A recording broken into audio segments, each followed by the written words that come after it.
Libya's intelligence headquarters stands in ruins, parts of it destroyed by a NATO airstrike that targeted a building that struck fear in the hearts of many Libyans for more than 40 years.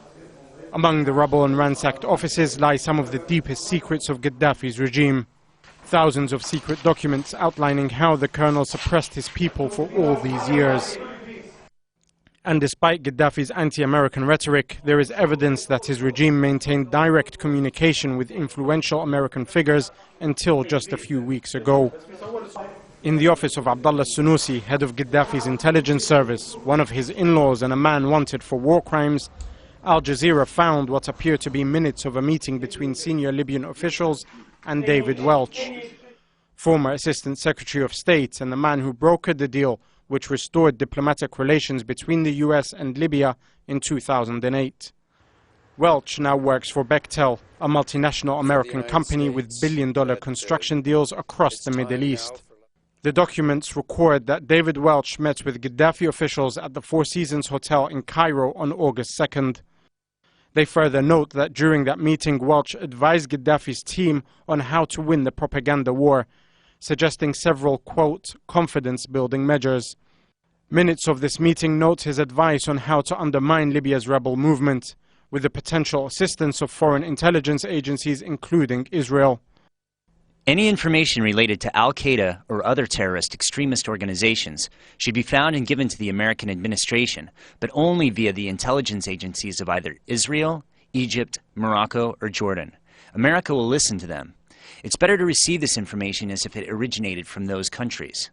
The papers also document that Welch advised Gaddafi's regime to take advantage of the current unrest in Syria, pointing out the importance of taking advantage of the Syrian situation, particularly regarding the double-standard policy adopted by Washington. The Syrians were never your friends, and you would lose nothing from exploiting the situation there in order to embarrass the West.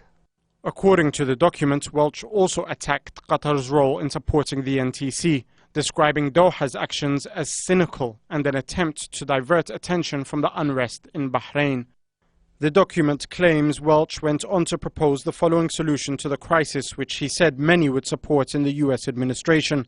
Gaddafi, quote, should step aside, but not necessarily relinquish all his powers. A clear contradiction to the public demands by the White House that Gaddafi must be removed. According to the document, as the meeting closed, Welch promised, quote, to convey everything to the American administration, the Congress, and other influential figures. But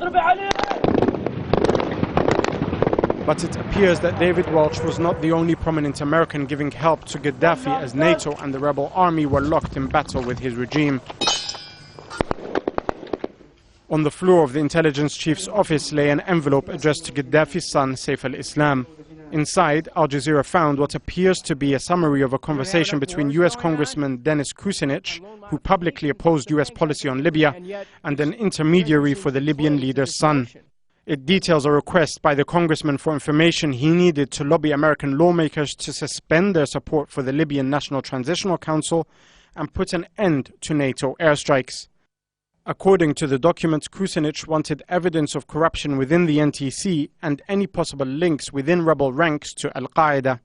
It also lists specific information needed to defend Saif al-Islam, currently on the International Criminal Court's most wanted list, where he brought to The Hague, and more significantly, evidence required to file lawsuits against NATO and the US.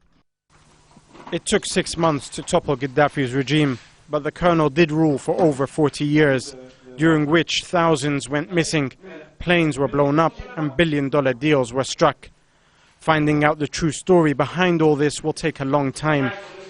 And even then, there are some things that will never be known.